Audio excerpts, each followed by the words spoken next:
We've got a straightforward video for you guys this time. We are going to show you how to make the head and foot recession for your bed.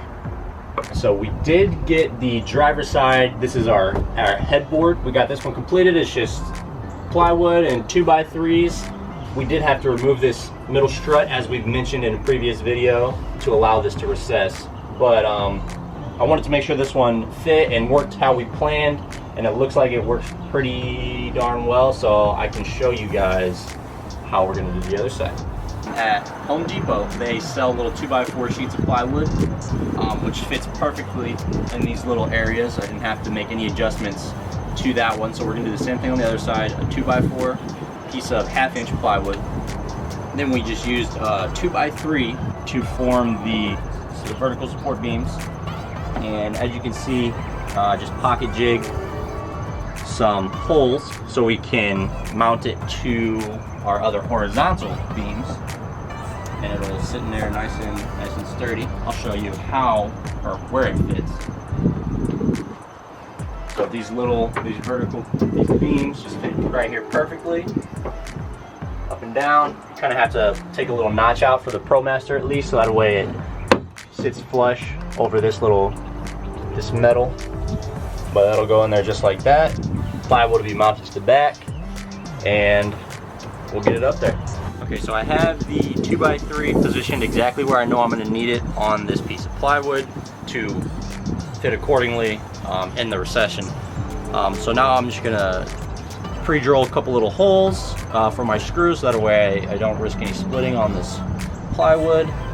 But let's do it.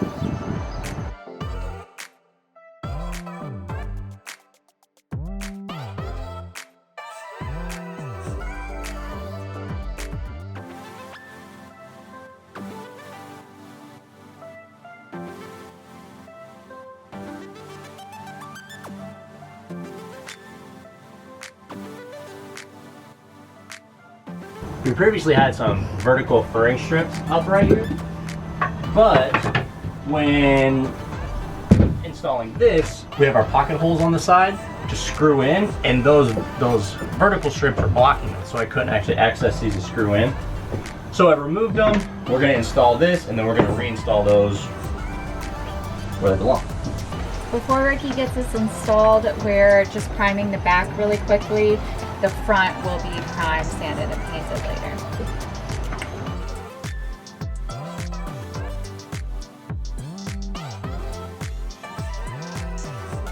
So now that we have this up in here, I need to just use these pocket holes to screw it into our horizontal support beams, reinstall those vertical furring strips, and then all we'll have to do is complete this framing with 2 more strips going side to side. I have this right in place where I know we want it. It's symmetrical to the other side, 3.5 inches from the inside of our bed support.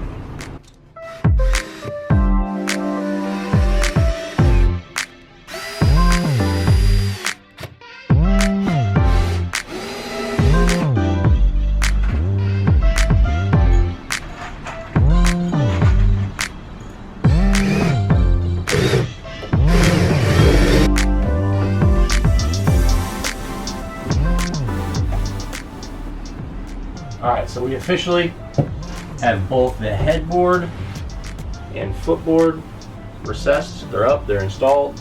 Got all our other furring strips back installed. And now it's time for the next step. So today we are going to finish our recessed headboard and footboard. So to do that, we just need to fill in this bottom and the top parts. So I got some 1x3s, cut them to length, and they're gonna sit right in here nicely to finish it off. I'm probably just gonna mount these down to the support beam. Potentially might pocket jig them into this piece of plywood, not 100% yet, but these will be up here like this. And like I said, they're 1x3s, so they'll stick out just as much as the rest of our furring strips.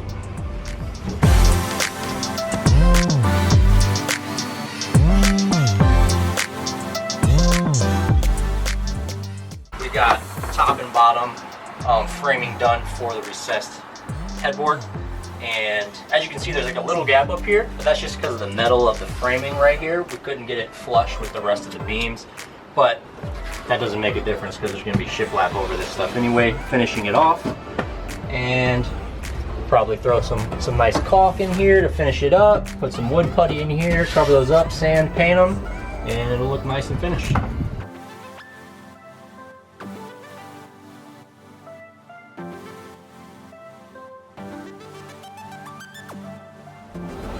This is the almost final product of the recessions. We just need to fill in these holes with putty, sand this whole thing, paint it white. We're just waiting to do that until we have all the construction in here almost completed. From side to side, we were able to create about 75 inches of mattress space.